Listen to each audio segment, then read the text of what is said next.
นชัดการเปลี่ยนแปลงยิ่งนักกฎการไตรลักษณ์ชักนำใจปรับปรุงกายนอกกายในแยกได้ปัญญาจะรุ่งมรรคญาณเรื่องรุ่งเข้าเขตโสดาบัน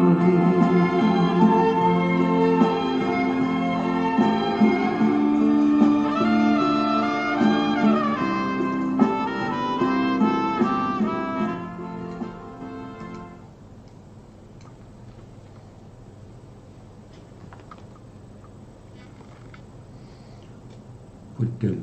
สรณังกัจฉามิธัมมังสรณังกัจฉามิสังฆังสรณังกัจฉามิ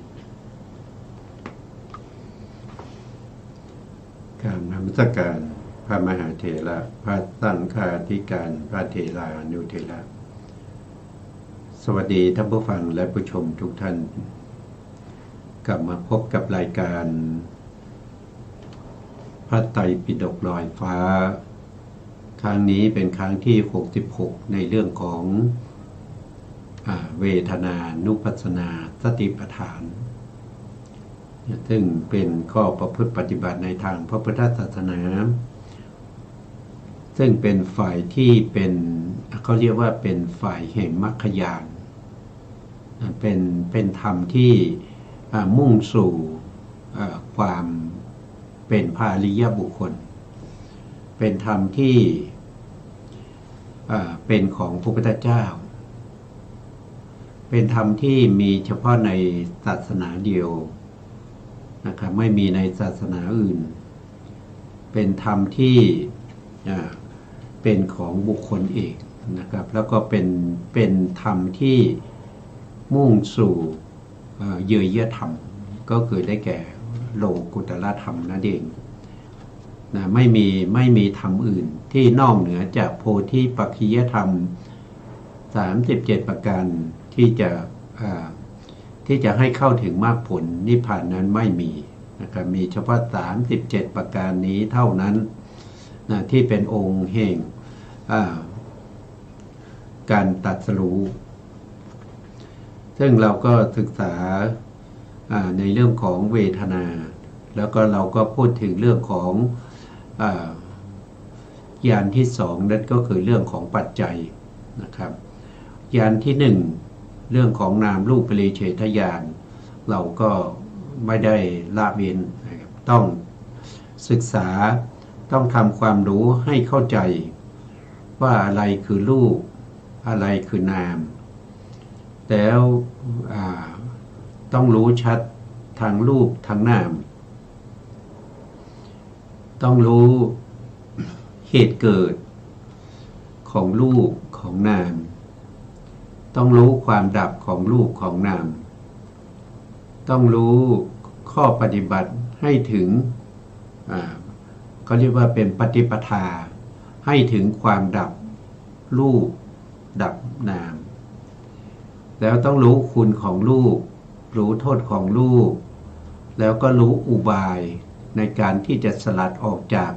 รูปนามเหล่านั้นนี่ก็เป็นข้อปฏิบัติแต่เราเจาะจงไปที่เป็นนามนั้นก็คือได้แก่เวทนาก็ได้แก่เวทนาซึ่งเวทนาก็คือเป็นความรู้สึกเป็นความรู้สึกว่าสบายสุขเป็นความรู้สึกไม่สบายเป็นทุกข์มีความรู้สึกเฉยๆเวทนาเกิดจากอะไรเวทนาก็เกิดจากการประชุมของธรรมะ3อย่างที่เรียกว่าเป็นผัสสะก็คือการประชุมของธรรมะ3อย่างได้แก่วัตถุอารมณ์แล้วก็วิญญาณจึงทำให้ปรากฏมาเป็นเวทนาถ้าอารมณ์นั้นดีก็เรียกว่าเป็นสุขเวทนาถ้าอารมณ์ไม่ดีก็จะได้เวทนาที่เป็นทุกขเวทนาถ้าอารมณ์นั้นปานกลางจะว่าดีก็ไม่ใช่ จะว่าไม่ดีก็ไม่เชิงก็เรียกว่าเป็นอุเบกขาเวทนานี่ว่าด้วยการรอบรู้กำหนดรอบรู้ในเรื่องของสติสติที่เข้าไปรอบรู้ในเวทนาเหล่านั้นครั้งก่อนๆเราก็ยังมี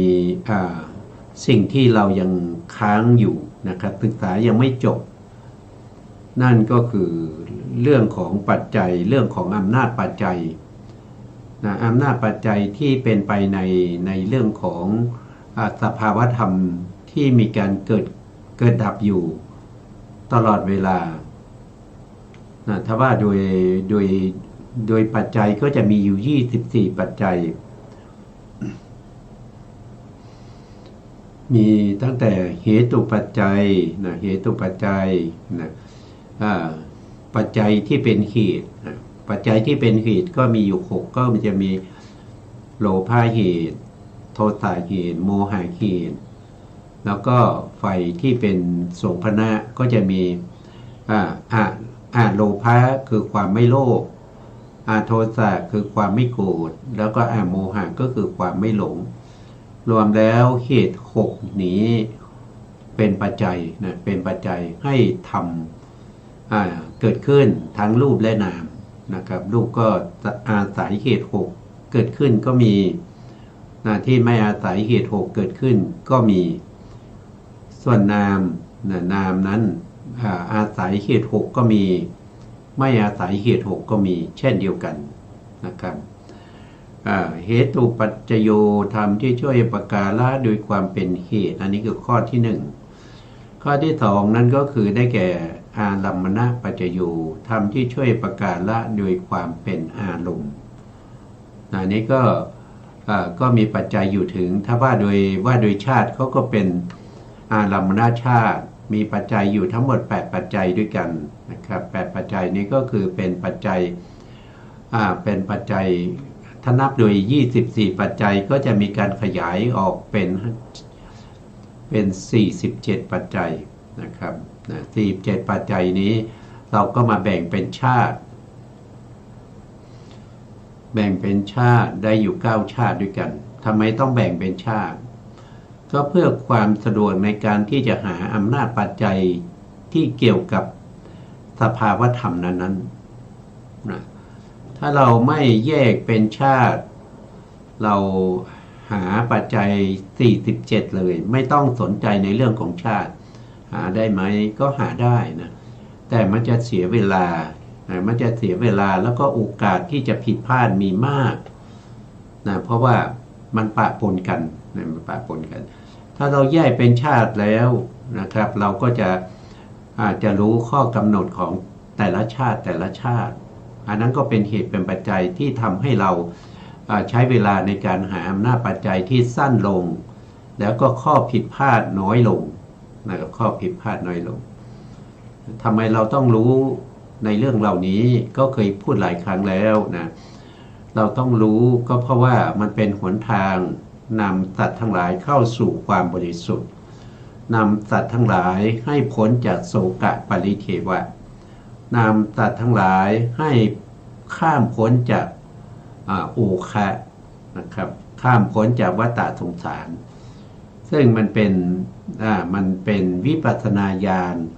ในระดับที่2เรียกว่าปัจจยปริฆหญาณนะครับปัจจัยทั้งหมดที่เราศึกษากันอยู่นะครับโดยมากก็จะใช้ปัจจัย24แล้วขยายไปเป็น47โ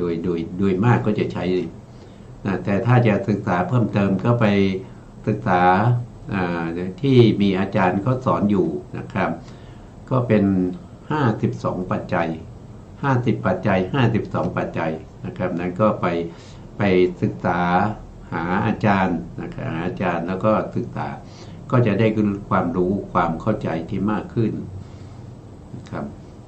เพื่อไม่ให้เสียเวลานะครับเรากำลังศึกษาในเรื่องของสหชาตปัจจัยอยู่แล้วเราก็ติดค้างอยู่ที่ ที่ปัจจัยเล็กนะครับปัจจัยเล็ก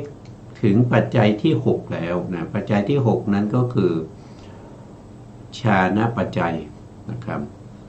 เดี๋ยวทวนในสหชาตปัจจัยอีกครั้งหนึ่งนะครับสหชาตปัจจัยมีอยู่15ปัจจัยด้วยกันนะ15ปัจจัยก็แยกเป็นปัจจัยใหญ่4ปัจจัยก็มีปัจจัยใหญ่4ปัจจัยก็คือได้แก่1สหชาตปัจจัย2สหชาตนิสยปัจจัย3สหชาตทิปัจจัย4สหชาตอาวิคตปัจจัยอันนี้คือปัจจัยใหญ่4ปัจจัยทำไมเป็นปัจจัยใหญ่ก็เพราะว่ามันมีองค์ธรรมครอบคลุมทั้งปัจจัยกลางแล้วก็ปัจจัยเล็กด้วยอันที่2ก็มีปัจจัยกลางปัจจัยกลางก็จะมีองค์ธรรมที่น้อยลงมาไม่มีทั้งไม่ได้ครบทั้งหมดนะแต่ก็ยังมีมากอยู่นะยังมีมากอยู่ยังมาเป็นชุดๆแต่ว่าไม่ทั้งหมดนะก็จะมีอยู่4ปัจจัย4ปัจจัยนั่นก็คือได้แก่1ก็คืออัญญมัญญปัจจัย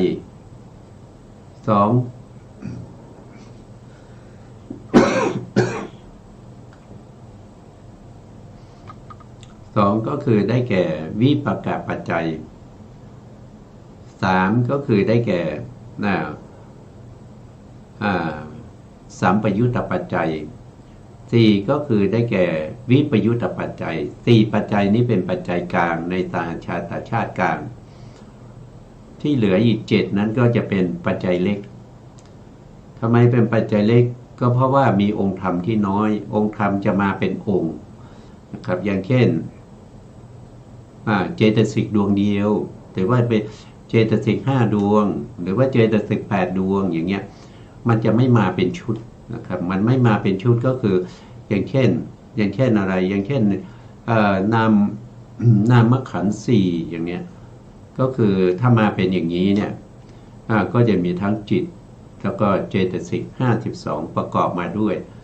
นะครับหรือว่าจะมาเฉพาะประเภทที่เป็นวิบากเนี่ยวิบาก32อย่างเงี้ยมันก็จะเป็นปัจจัยกลางนะครับถ้าเป็นดวงก็จะเป็นปัจจัยเล็ก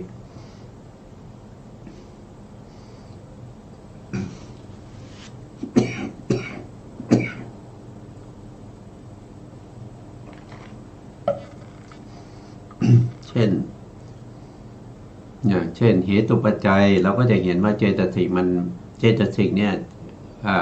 จะมาด้วยกันนะครับจะมาด้วยกัน6ดวงก็จะมีโลภะเหตุโทสะเหตุโมหะเหตุพวกนี้เป็นเจตสิกนะแล้วก็อโลภะเหตุอโทสะเหตุอโมหะเหตุอย่างเงี้ย ถ้าเป็นอาธิปติปัจจัยก็จะมาเจตสิกอยู่4ดวงก็จะมีฉันทะฉันทะเจตสิกเป็นฉันทาธิปติอันที่2ก็คือวิริยาธิปติก็เป็นเขาเรียกว่าเป็นวิริยะเจตสิกอันที่3ก็คือจิตตาธิปติอันนี้ก็เฉพาะจิตนะครับแล้วก็อันสุดท้ายก็คือปีมังสาธิปติก็คือได้แก่ตัวปัญญาเราจะเห็นว่ามีเจตสิกเป็นดวงๆนะครับในปัจจัย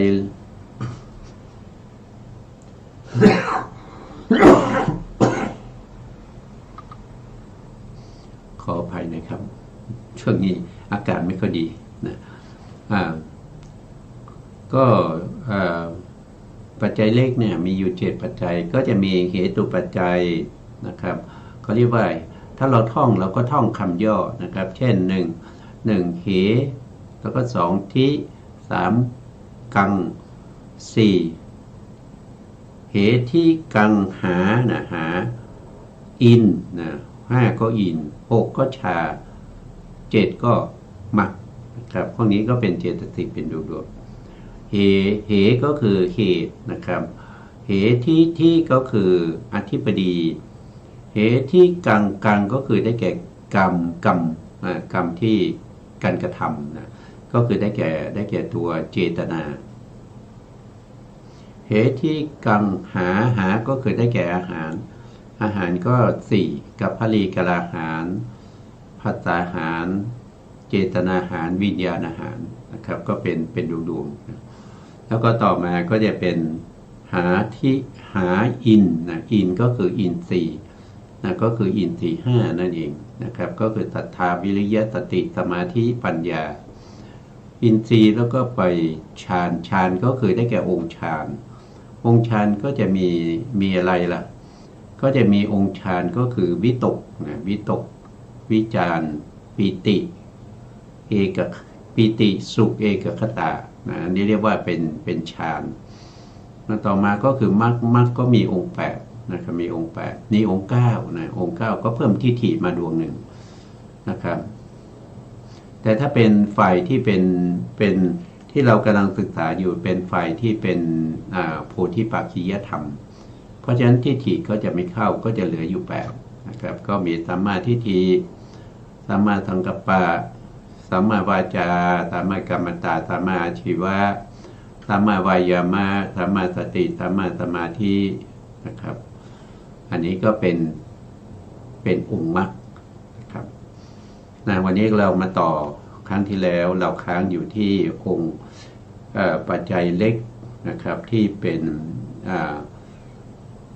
องค์ที่6นะองค์ที่6ฌานปัจจัยนะมีองค์ธรรมอยู่5อย่างด้วยกัน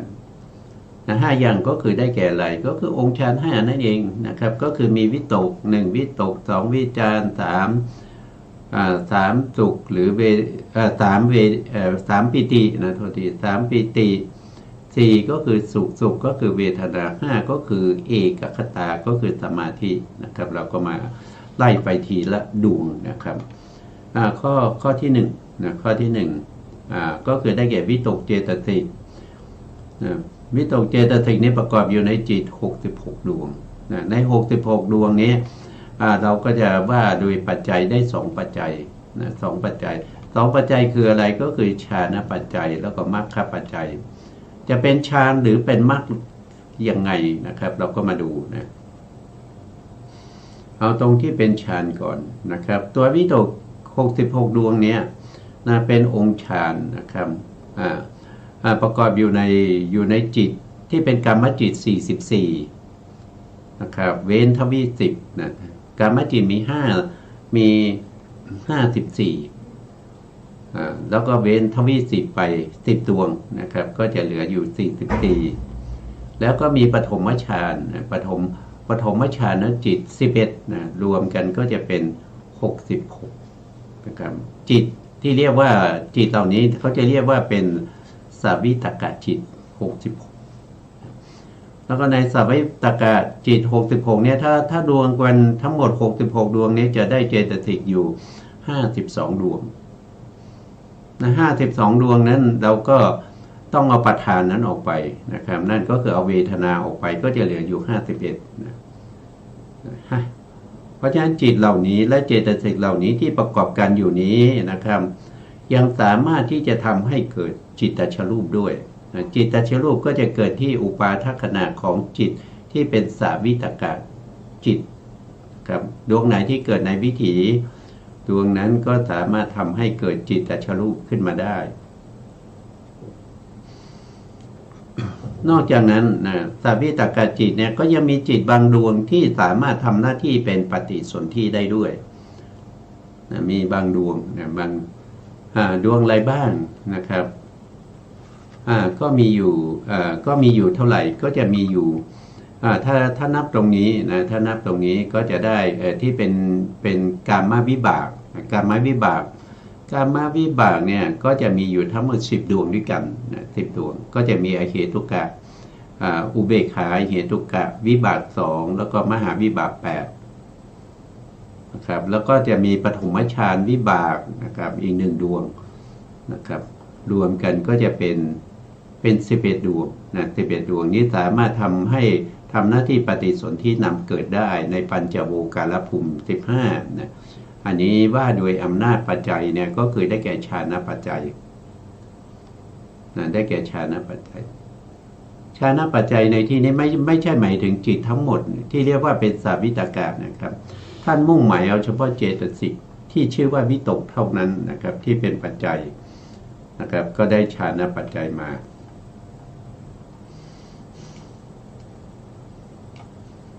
อันนี้ก็ต้องคืนสถานะเดี๋ยวจะจำไม่ได้นะต่อไปนะครับต่อไปวิตกนอกจากจะเป็นฌานปัจจัยแล้ววิตกยังเป็นมรรคปัจจัยด้วยนะถ้าเป็นมรรคปัจจัยตรงไหนนะท่านบอกว่าวิตกเจตสิก66นะครับตัววิตกที่เกิดกับจิตเหล่านั้น66ดวงนั้นเวลาเกิดทีละดวงนะแต่มันสามารถเกิดได้นะถ้าเราให้เวลานะก็สามารถ ก็สามารถเกิดได้ทั้ง66ดวงนั่นแหละแต่ไม่ได้เกิดพร้อมกันนะไม่ได้เกิดพร้อมกันนะครับตัววิตกเหล่านี้ก็จะช่วยอุปการะแก่จิตนะจิตที่เป็นสาวิตกะจิต66แล้วก็เจตสิก51เว้นวิตกเว้นวิตกไปนะครับเว้นวิตกไปเพราะวิตกจะเป็นประธานอยู่แล้วนะครับแล้วก็สามารถช่วยทำให้เกิดจิตตชรูปจิตตชรูปแล้วก็ปฏิสนธิกรรมชรูปด้วยในปัญจโวการภูมิ15นั้นจะเป็นด้วยอำนาจของมรรคปัจจัยเพราะวิตกนี่เป็นมรรคด้วยเขาเรียกว่าเป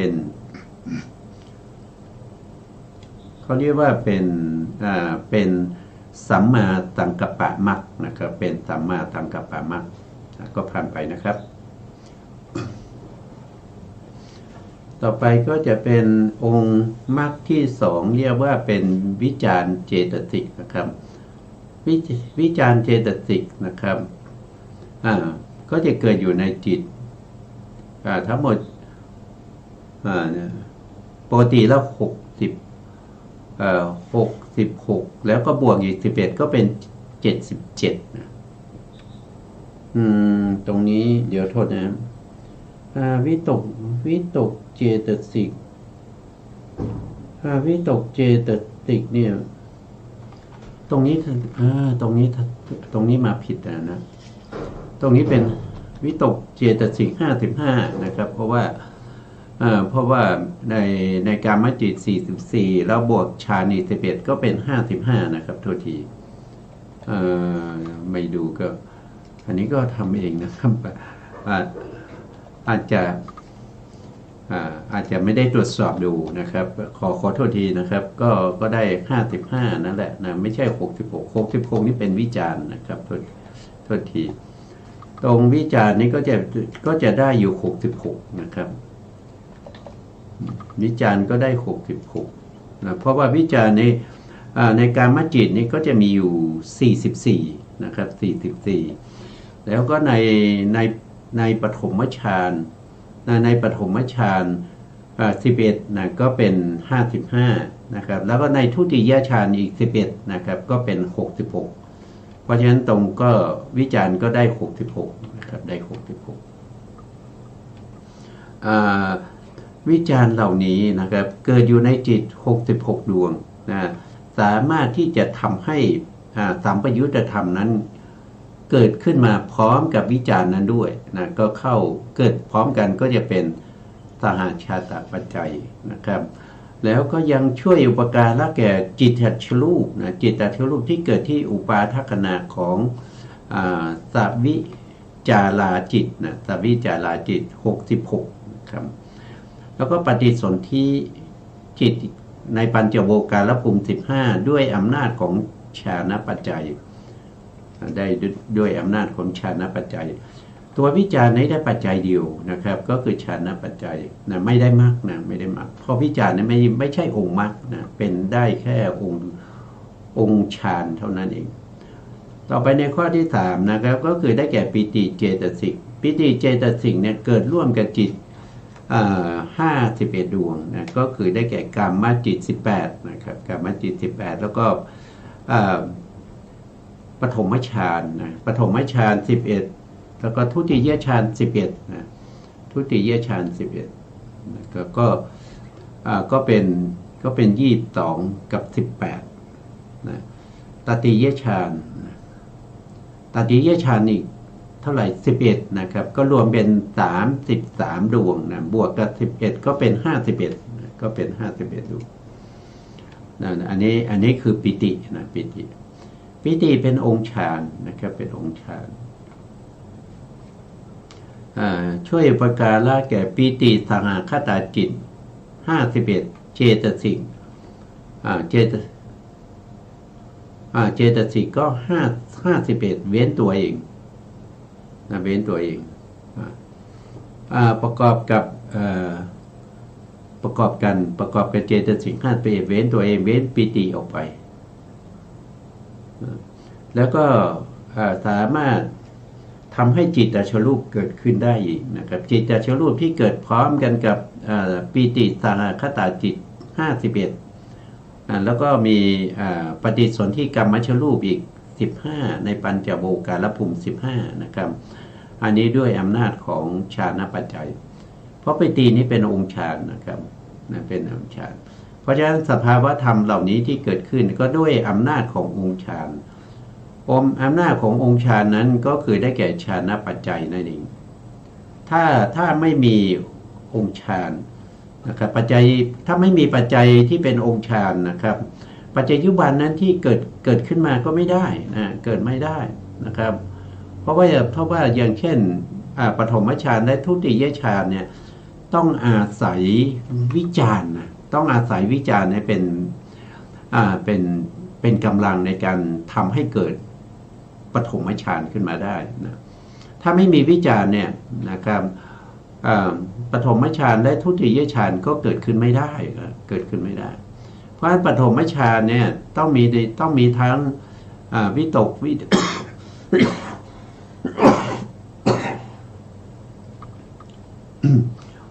ก็ต้องมีทั้งวิตกและวิจารณ์พอขึ้นทุติยฌานเนี่ยวิตกก็ถูกละไปนะครับก็จะเหลือแต่วิจารณ์เพราะนั้นวิจารณ์นี่จะอยู่ทั้งปฐมฌานและทุติยฌานนะครับแล้วก็ในจิตที่เป็นกามจิตอีก44นะ44เว้นทวี10ต่อมาในข้อที่4นะในข้อที่4ข้อที่4ก็คือเวทนาในที่นี้ท่านถ้าเราพูดถึงองค์ฌานโดยทั่วไปเราก็จะทราบว่าเป็นสุขใช่ไหมครับองค์ฌาน5ก็จะมี1วิตก2วิจาร3ปิติ4สุข5เอกคตาก็คือหมายถึงตัวที่เป็นชื่อว่าสุขนั่นเองนะครับเวทนานะเพราะสุขนั้นคือเวทนานะครับแต่เวทนาเมื่อไปเสวยอารมณ์ก็จำแนกแยกออกไปด้วยการเสวยอารมณ์เป็น3ใช่ไหมครับมีสุขมีทุกข์แล้วก็อุเบกขานะครับแต่ในที่นี้ถ้าว่าโดยปรมัตถธรรมก็จะมี1เท่านั้นนะครับก็คือได้แก่เวทนาจะเป็นสุขก็เป็นเวทนาจะเป็นทุกข์ก็เป็นเวทนาจะเป็นอุเบกขาก็เวทนานะครับก็ได้เฉพาะตัวองค์ธรรมปรมัตถ์นะครับสุขเนี่ยในปรมัตถธรรมในเจตสิกเนี่ยเราหาไม่เจอนะมันไม่มีตัวองค์ธรรมที่เป็นสุขเนี่ยมันไม่มีนะครับแต่สุขเนี่ยมันพ่วงอยู่กับเวทนานะเพราะฉะนั้นสุขเนี่ยเวลาเราหาองค์ธรรมเราก็รู้ได้ว่าเขาคือเวทนาเช่นเดียวกับทุกข์นะครับเช่นเดียวกับอุเบกขาแล้วก็สมนัตโทมนัสนะครับทั้งหมดนี้นะครับก็คือเวทนานั่นเองถ้าว่าโดยตัวปรมัตถ์ตัวองค์ธรรมแล้วก็คือได้แก่เวทนานะครับเพราะฉะนั้นในที่นี้ท่านก็ยกเอาเวทนาเจตสิกมานะครับเวทนาเจตสิกที่จะเข้าถึงองค์ฌานได้เนี่ยก็จะมีอยู่79นะครับมีอยู่แค่79เท่านั้นเองนะครับนะเวทนาปกติแล้วเนี่ยถ้าพูดถึงตัวจิตแล้วเนี่ยมันมีอยู่89นะครับมีอยู่89แล้วก็มีถ้าว่าโดยพิสดารก็มี121แต่จิตทั้งหมดนั้นไม่สามารถที่จะเข้าถึงความเป็นฌานได้นะ ตัวที่เข้าถึงความเป็นฌานได้นี่มีอยู่แค่79เท่านั้นเองนั่นก็แสดงว่ามีอยู่10ดวงนะครับมีอยู่10เวทนานี้ประกอบกับจิตทั้งหมดนะมีเวทนาอยู่10ดวงนะครับที่ไม่สามารถเข้าถึงฌานณปัจจัยได้เวทนา10ดวงนั้นก็คือได้แก่อะไรก็คือเป็นเวทนาที่อยู่ในทวิปัญจวิญญาณจิต10นั่นเองในทวิปัญจวิญญาณจิต10เนี่ยไม่สามารถที่จะเข้าถึงฌานที่ชื่อว่าเวทนาหรือเวทนาสินเวทนานะครับเวทนาถ้าว่าโดยอินทรีย์ก็เป็นเวทนาสินสี่แต่ในที่นี้พูดถึงฌานนะครับเพราะฉะนั้นเวทนาที่เข้าถึงฌานได้ก็จะมีอยู่79ไม่ถึง89นะครับเว้นทวิ10ไปนะครับช่วยประการละกับจิต79เว้นทวิ10นะครับแล้วก็เจตสิกที่ประกอบกับเวทนานั้น51นะเว้นตัวเองนะครับเจตสิกนี้52ก็เว้นตัวเองออกไปเพราะตัวเองเป็นประธานอยู่แล้วก็เหลืออยู่51นะแล้วก็ยังสามารถทำให้เกิดจิตตชรูปได้ด้วยนะจิตตชรูปแล้วก็ปฏิสนธินะปฏิสนธิในปัญจโวการภูมิตามสมควรแก่เวทนาที่ประกอบกับจิตเหล่านั้นนะครับเว้นเฉพาะทวี10เท่านั้นเองนะอันนี้ก็เป็นข้อที่4นะต่อไปนะครับต่อไปฌานปัจจัยข้อที่5นะข้อที่5ฌานปัจจัยข้อที่5ก็คือได้แก่เอกคตาเอกคตาก็คือได้แก่สมาธินะองค์ฌานนะวิตกวิจารปีติตุกเอกคตานะเอกคตาก็คือสมาธิครับทีนี้เอกคตาเนี่ยท่านบอกว่าเวลาที่เราหาอำนาจปัจจัยเนี่ยเราจะหาได้อยู่3ปัจจัยด้วยกัน3ปัจจัยก็คือได้แก่อะไรนะก็คือได้แก่สหชาตินทริยปัจจัยอันนี้ก็คือเป็นอินทรีย์ด้วยแล้วเกิดพร้อมกันด้วยนะ2ก็คือฌานปัจจัยนะครับก็เป็นสภาพที่เพ่งอารมณ์นะ3ก็คือได้แก่มรรคปัจจัยนะมรรคปัจจัยก็เป็นสัมมาสมาธินะครับนะมาดูรายละเอียดนะรายละเอียดท่านบอกว่าเอกคตาเจตสิกนะเอกคตาเจตสิก39นะครับก็คือสมา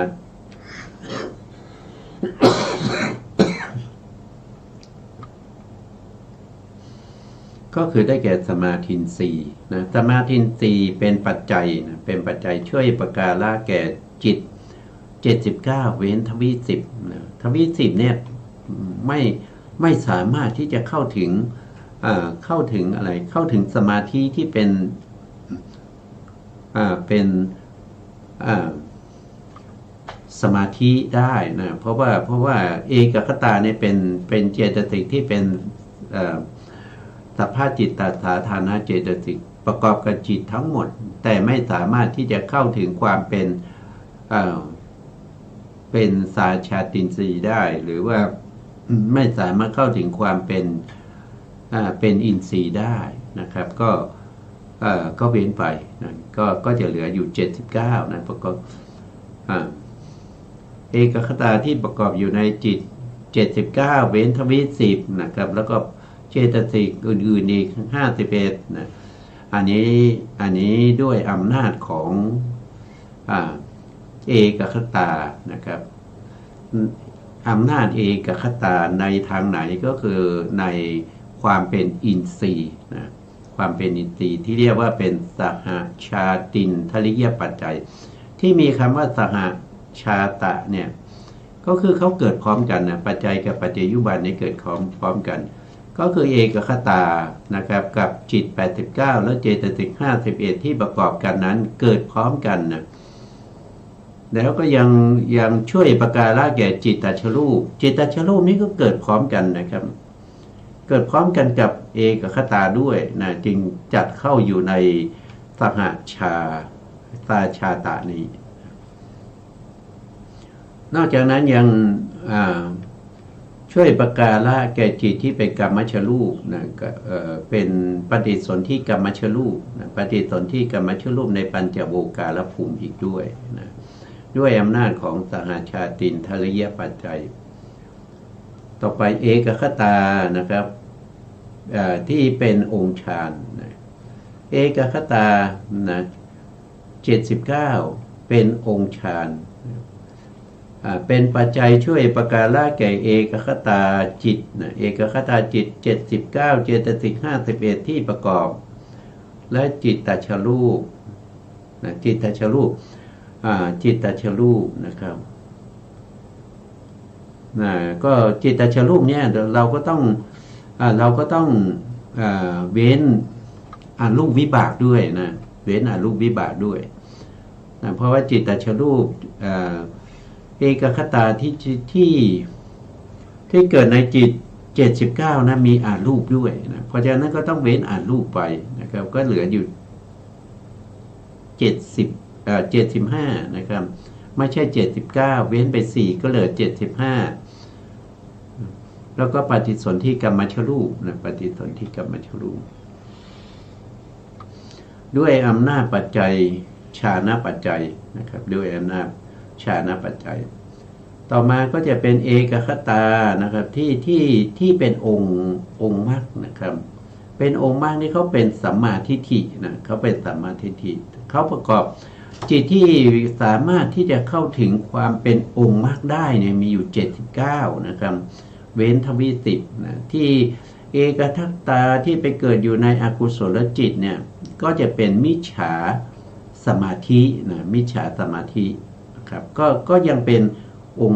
องค์มรรคอยู่นะครับทำไมเป็นมรรคล่ะมรรคคืออะไรล่ะมรรคก็คือหนทางนะหนทางถ้าเป็นตัวเอกคตาที่ประกอบอยู่ในโลภะมูลจิตหรือว่าโทสะมูลจิตหรือว่าโมหะมูลจิตเหล่านี้เป็นมิจฉามรรคมิจฉามรรคก็เป็นหนทางนะหนทางไปไหนล่ะก็ไปอบายนะหนทางไปอบายก็ถือว่าเป็นองค์มรรคนะครับเป็นองค์มรรคเป็นปัจจัยช่วยประการละแก่เอกคตาเจตสิก79เจตสิก51ที่ประกอบและจิตตชรูปจิตตชรูปที่เกิดขึ้นด้วยเอกคตาเจตสิกที่ในจิตเหล่านั้นนะครับก็เหลืออยู่75นะทำไมเหลือ75ก็ต้องเว้นรูปวิบาก4ไปเพราะรูปวิบาก4นี้ไม่สามารถที่จะทำให้เกิดจิตตชรูปได้เพราะเขาเป็นรูปนะครับแล้วก็ปฏิสนธิกรรมชรูปในปัญจโวการภูมิ15ด้วยอำนาจของมรรคปัจจัยนะครับเพราะฉะนั้นในเรื่องของฌานปัจจัยเราก็จะผ่านไปนะครับก็ถือว่าจบไปแล้วนะต่อไปในองค์สุดท้ายในสาชาตัดชาติเล็กก็คือองค์ที่7องค์ที่7นี่นะองค์ที่7นะองค์ที่7นี้เขาเรียกว่าเป็นมรรคปัจจัยนะมรรคปัจจัยนะมรรคปัจจัยก็คือธรรมที่ช่วยอุปการะโดยความเป็นหนทางนะครับมีหนทางนะครับมีองค์ธรรมอยู่9นะตรงนี้มีองค์ธรรมอยู่9นะครับไม่เหมือนกับที่ผ่านมานะที่ผ่านมาตรงนี้เป็นองค์ธรรม9ได้แก่อะไรหนึ่งก็คือได้แก่ปัญญาเจตสิกนะปัญญาเจตสิกเนี่ยเป็นปัจจัยได้อยู่4ปัจจัยนะตัวปัญญานะที่ไปเกิดทั่วๆไปนะก็ได้4ปัจจัย4ปัจจัยก็คือได้แก่1ก็คือได้แก่โมหะเจตสิกนะโมหะเจตสิกเป็นปัจจัยนะครับโมหะเจตสิกเป็นปัจจัยช่วยประการละแก่ติเหตุกจิต47เจตสิก37เว้นโมหะเจตสิกเพราะโมหะเจตสิกเป็นประธานนะครับและสาเหตุกจิตตชรูปสาเหตุกปฏิสนธิกรรมชรูปที่มีปัญญาหรือโมหะเจตสิกนั่นเองและสาเหตุกจิตตุบาทนะเป็นสมมติฐานด้วยอำนาจของเหตุปัจจัยนะก็คือเหตุนะที่เป็นตัวปัญญาคืออโมหะเหตุนั่นนะที่เป็นปัจจัยช่วยประการละแก่จิตเหล่านี้จิตเหล่านี้คือจิต47นะ47แล้วก็มี จิตตชรูปนะจิตตชรูปแล้วก็มีปฏิสนธิกรรมชรูปนะอาศัย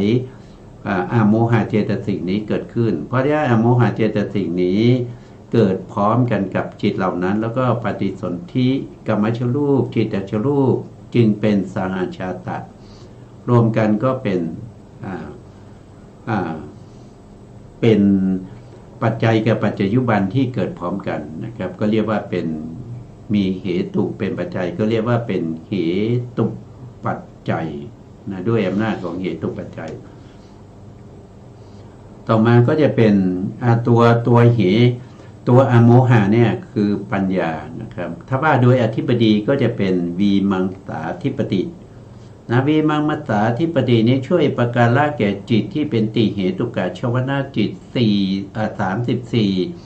เจตสิก37เว้นปัญญานะครับประกอบ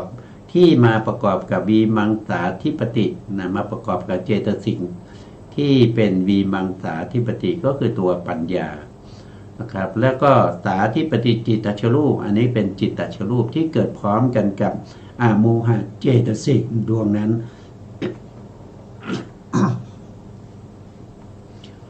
ที่มีเหตุ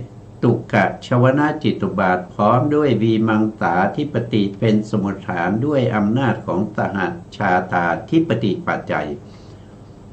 อันนี้ก็ต่อไปก็คือปัญญานะครับ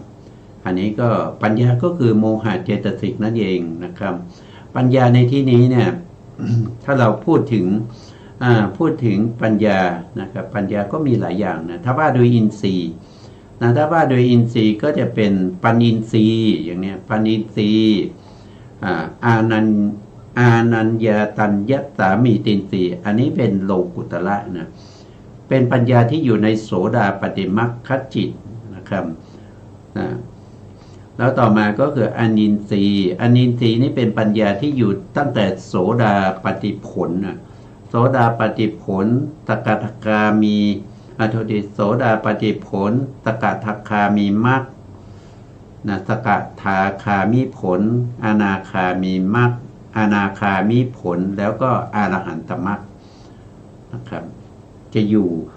ยู่ในจิตเหล่านี้นะครับเป็นโลกุตละจิตนะเป็นมรรคกับผลนะเว้นเฉพาะอะไรเว้นเฉพาะโสดาปฏิมรรคแล้วก็อรหันตผลนะทั้งหมดปัญญาที่อยู่ในจิตเหล่านี้เรียกว่าเป็นอัญญินทรีย์แล้วก็ยังมีอัญญาตาวินทรีย์อัญญาตาวินทรีย์คือปัญญาที่อยู่ในโสดา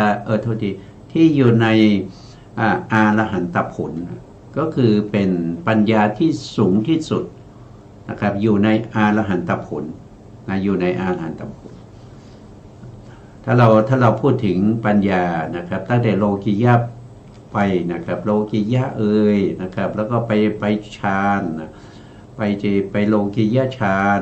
วิปัสสนาสมถะวิปัสสนาแล้วโลกุตละแล้วก็สูงที่สุดของโลกุตละนั้นก็คืออัญญาตาปินทรีย์ก็อยู่ในอรหันตผลนะครับเป็นปัจจัยช่วยประการละแก่ติเหตุกะจิตติเหตุกะจิต47นะ47เจตสิก37นะเจตสิกทั้งหมดเนี่ยมีอยู่ทั้งหมด38นะที่ประกอบกับนับตัวปัญญาด้วยนะครับในฝ่ายที่เป็นโสภณะจิตที่เป็นโสภณะแต่ปัญญาเป็นประธานก็เอาออกไปก็เหลืออยู่37นอกจากนั้นนะท่านยังปัญญาเหล่านั้นนะครับยังเป็นปัจจัยช่วยประการละแก่จิตตชรูปช่วยประการละแก่ปฏิสนธิกรรมชรูปนะครับที่มีติเหตุกะจิตตุบาทพร้อมด้วยปัญญินทรีย์นะปัญญิถ้าพูดถึงปัญญินทรีย์ก็คือทั้งหมดนะตั้งแต่ปัญญาปัญญินทรีย์อัญญาตัญญัสสามีตินทรีย์อัญญินทรีย์อัญญาตาวินทรีย์อัญญาตาวินทรีย์นะครับก็คือมาหมดนะครับด้วยอำนาจของสหชาตินทริยปัจจัย ด้วยอำนาจของสหชาตินทริยปัจจัยเขาเป็นอินทรีย์ด้วยนะครับปัญญานี่มันเป็นอินทรีย์ด้วยเป็นปัญญินทรีย์ นะก็จัดเข้าอยู่ในเกิดพร้อมกันด้วยนะเป็นอินทรีย์ด้วยก็เลยได้ชื่อว่าเป็นสหชาตินทริยปัจจัยเป็นสหชาตชาติเล็กในสหชาตชาติทั้ง15ปัจจัยนะเขาอยู่ในสหชาตชาติเล็กนะต่อไปปัญญานะปัญญาที่เป็นสัมมาทิฏฐิอันนี้เป็นมรรคนะเป็นสัมมาทิฏฐิก็เป็นสัมมามรรคนะครับก็คือตัวปัญญานะครับที่อยู่ในติเหตุกัจจิต47เป็นปัจจัยช่วยประการะแก่จิต47นะครับก็คือเขาอยู่ในจิตเหล่านั้นแล้วเขาก็ช่วยประการะแก่จิตเหล่านั้นด้วยนะครับแล้วก็เจตสิกอื่นที่ประกอบ37นั้นด้วยนะครับแล้วก็ยังช่วยไปอุปการะแก่จิตตชรูปนะจิตตชรูปนะที่เกิดพร้อมกันกับจิตที่เป็นที่เกิดพร้อมกันกับจิต47นั้น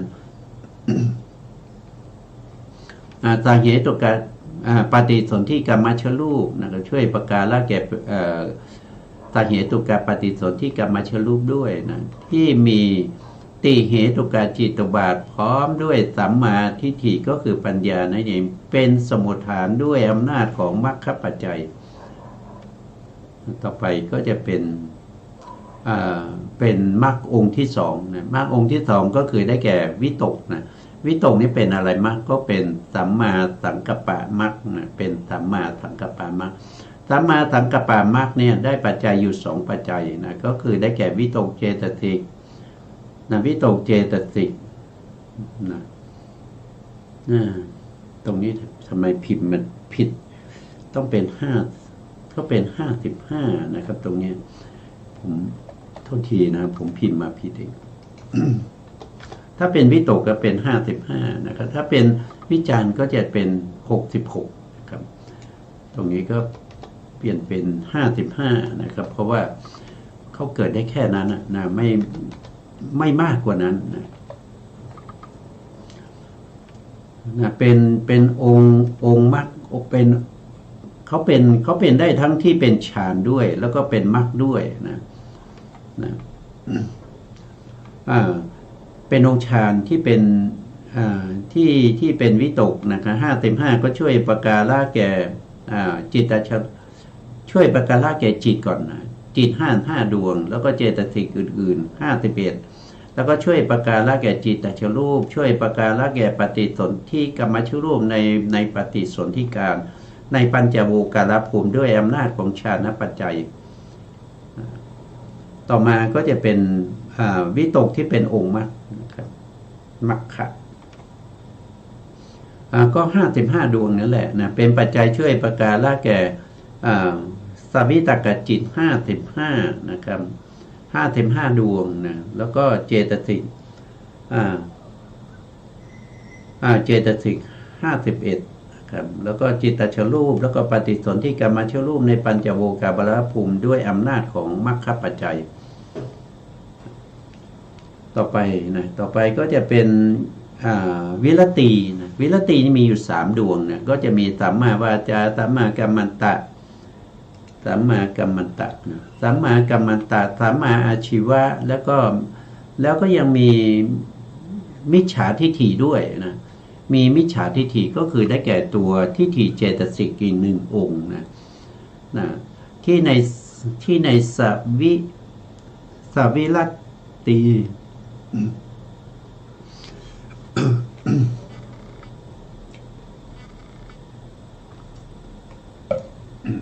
ที่มีในสวิรัตติจิต16นะครับวิรัตติเจตสิกนะจะเกิดกับจิตแค่16ดวงเท่านั้น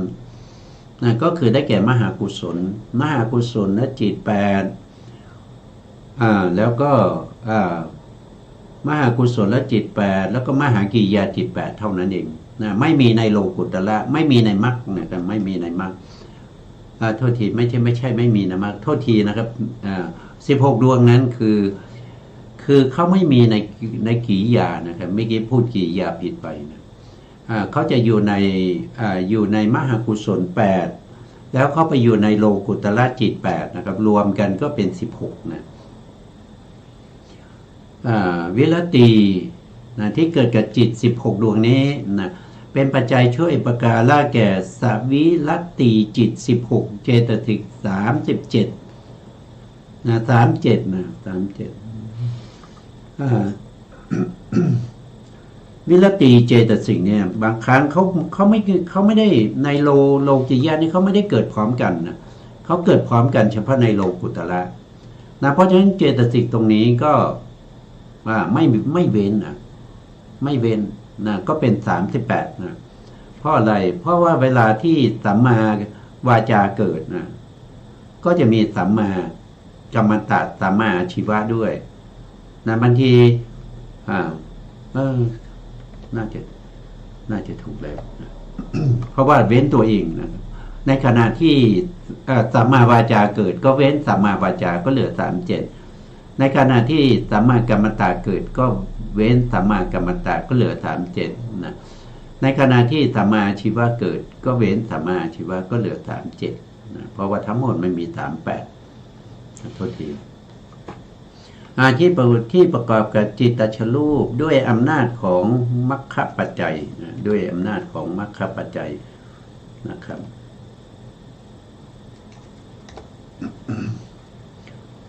ต่อไปก็จะเป็นข้อที่4ข้อที่4ก็คือได้แก่วิริยะนะวิริยะก็เป็นองค์มรรคนะเขาเรียกว่าเป็นเวลาเ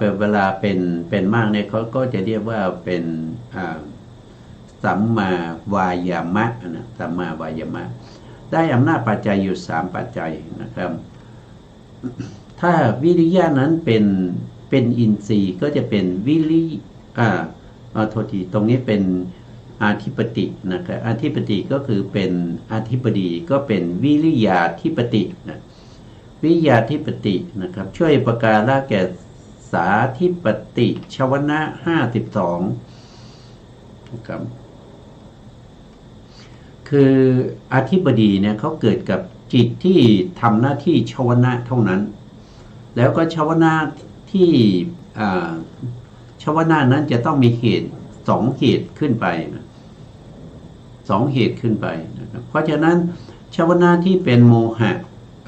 หะมูลจิตนะที่มีวิจิกิจฉาแล้วก็อุทธัจจะสัมปยุตเนี่ยไม่สามารถที่จะเป็นอธิปดีได้เพราะมีเหตุเดียวนะครับ เพราะฉะนั้นก็จะมีอยู่52ดวงนะครับ เจตสิกอีก50นะที่ประกอบนะที่ประกอบกับวิริยาธิปตินะเว้นโมหะนะเว้นโมหะโมหะมูลจิตหาสิตุปาทจิตวิริยะเจตสิกวิจิกิจฉาเจตสิกวิริยะเจตสิกที่เว้นไปก็เพราะอะไรก็เพราะว่าเป็นประธานนะครับแล้วก็วิจิกิจฉาเว้นไปเพราะอะไรเพราะว่าชวนะมีเหตุเดียวนะครับแล้วหาสิตุปาทจิตเนี่ยเป็นอาเหตุกะไม่มีเหตุ แล้วโมหะมูลจิตก็เพราะว่าเขามีเหตุเดียวต้องเว้นไปนะไม่เข้าเงื่อนไขนะครับและสาธิปติจิตตชรูปที่มีสาธิปติชวนาจิตตุบาทพร้อมด้วยวิริยาธิปติเป็นสมุฏฐานด้วยอำนาจของสหชาตาธิปติปัจจัยนะอันนี้ก็เป็นอำนาจปัจจัยนะเป็นเข้ามาถึงในเรื่องของมรรคปัจจัยนะครับแล้วก็เป็นวิริยะนี่เป็นว่าโดยมากเนี่ยก็เป็น ก็เป็นสัมมาวายามะนะครับอันนี้วันนี้เราก็ไว้แค่นี้ก่อนนะครับเพราะว่าเวลาหมดแล้วนะ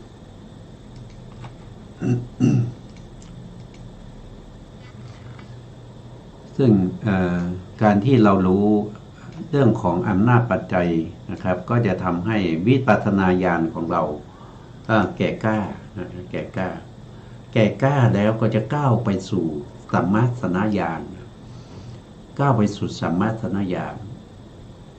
เมื่อเข้าสู่สัมมาสนญาณเราก็จะเห็นพระไตรลักษณ์แล้วนะครับในญาณที่1นะครับนามรูปปริเฉทญาณแล้วก็ปัจจย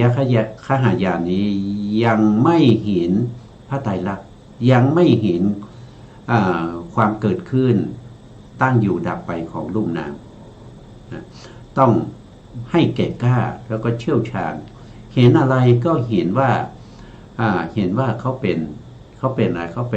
ป็นรูปเป็นนามแล้วก็มีเหตุมีปัจจัยเกิดขึ้นด้วยเหตุด้วยปัจจัยให้ชำนาญก่อนนะครับสุดท้ายนี้ก็ขอบพระคุณพระครูสมุทรวิศวัตรวรกิจโจผู้อำนวยการสถานีวิทยุเพื่อการศึกษาพระพุทธศาสนาและวัฒนธรรมFM 104.5 เมกะเฮิรตซ์วัดฝายหินจังหวัดเชียงใหม่และขอกราบขอบคุณพระครูปริยัติยานุสาขอบคุณท่านผู้ฟังและผู้ชมทุกท่านนะครับที่ให้เกียรติติดตามในรายการพระไตรปิฎกลอยฟ้าพบกันใหม่ในครั้งต่อไปครับวันนี้ลาไปก่อน